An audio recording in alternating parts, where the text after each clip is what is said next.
Hello everyone! Today I've got a video that is sort of a continuation of one I did recently that was a brush pen review, and today I'm gonna do art with those brush pens. Let's dive in!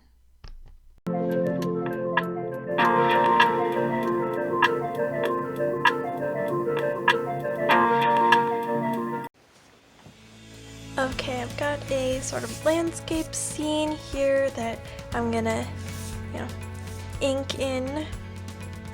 So yeah, it's a landscape. I usually do a lot more stuff with characters and portraits, but recently I've decided I wanted to start doing more stuff with landscapes so that eventually I can sort of transition and combine the two so that I can have more characters in landscapes.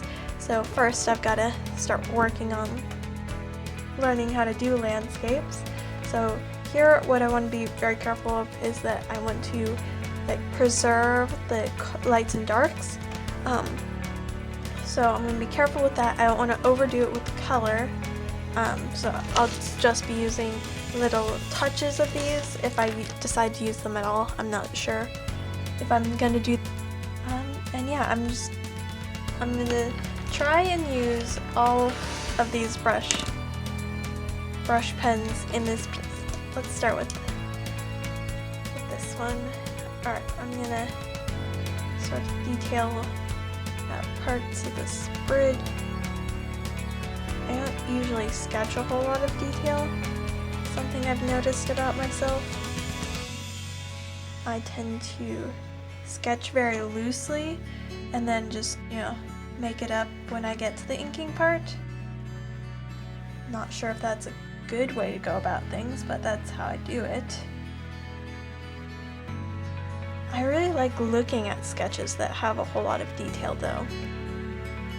So I kind of regret that I'm not the kind of person that can actually do that.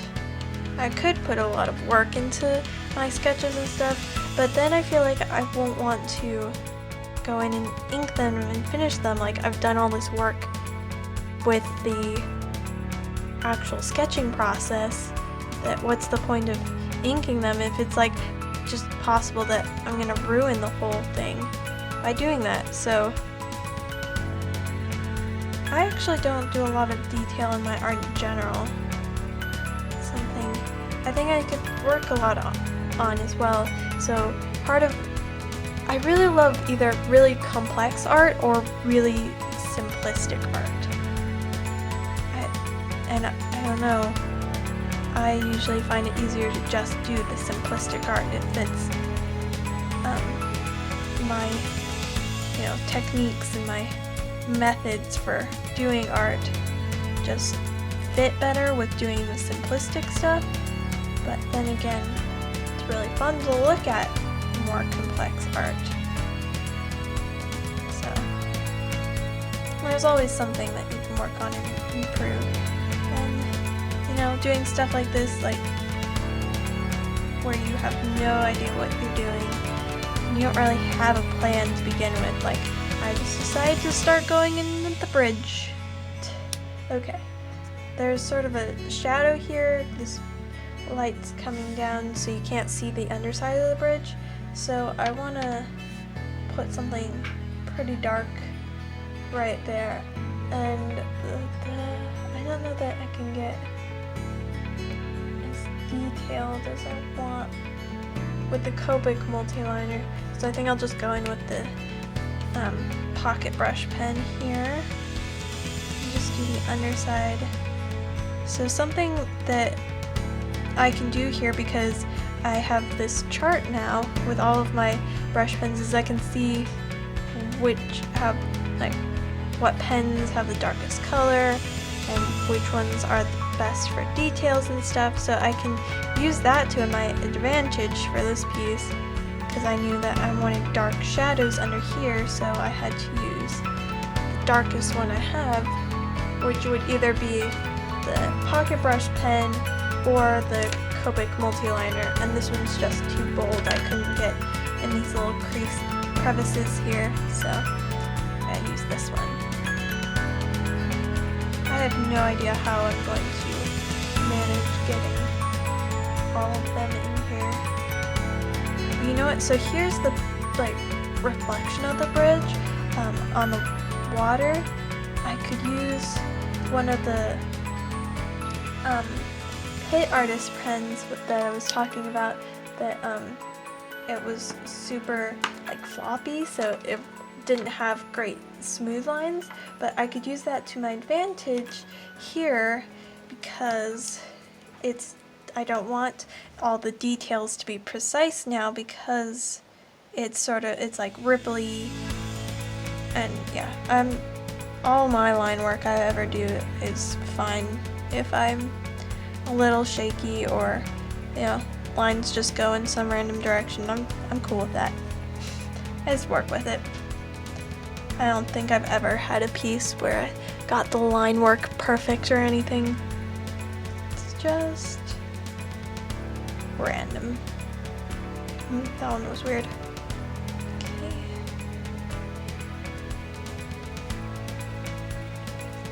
Sometimes I find that line work is the most stressful and the most boring part of any art piece, so that is an unfortunate thing to happen. Okay, now I'm gonna go in with my sign pen and do the top. So I've got kind of a bolder line going here because it's in shadow, and then the top line is gonna be a little bit thinner. Hello, puppy. Okay. Just a little bit thinner. Yeah. Sometimes just go wiggly and that's okay. There we go. Okay. So in my sketch I put it way up there. But that's a little bit too... No, I'm just gonna go with it. It's okay. It's a wide bridge now. Okay.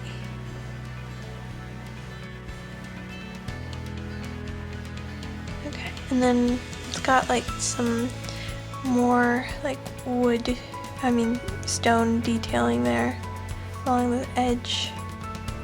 I'm gonna go in with this sign pen artist for a little bit of like a little teeny brickwork, sort of like you can tell that it's bridge over here. See, I think that this one will be really nice when I want to do some like little shading bits rather than like the big swaths. Oh, speaking of which, I actually need to have some dark stuff there. What do I want to do? I just go in with the pocket brush pen and do the bottom part there as well. No, I'm not. Maybe I should go in with the Copic multi-liner, that way you can see a difference. And then I also can't keep it super precise here because it's just too big. We're just gonna wing it. I'm gonna outline pieces with this one's the Bimoji brush pen. So this is like some edge here. I'm gonna outline all of the like edges where it's grass, and then maybe I can do the like tree parts in a different color. I think I can go with that. Okay. So here's some more grassiness. And look, there's some little, I don't know, birds of some sort. I can't wait to ink those, they're so cute. Okay, then there's this grass part. Sort of sticks off, and then there's like this hill right there.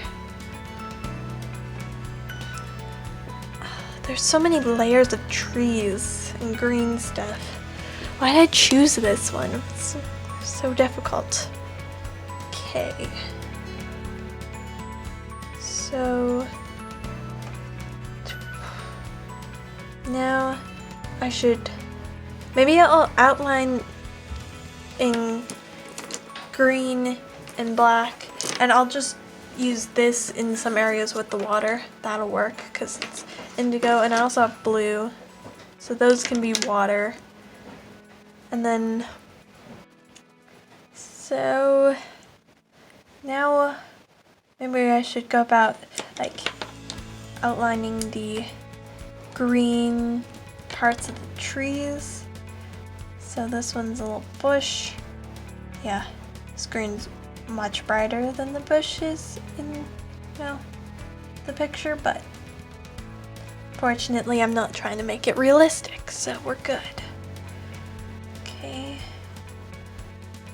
Sort of pokey bush thing. So we're gonna make it look pretty pokey. I do like leaving gaps in my line work. None of my line work is ever precise, but sometimes gaps can be really useful.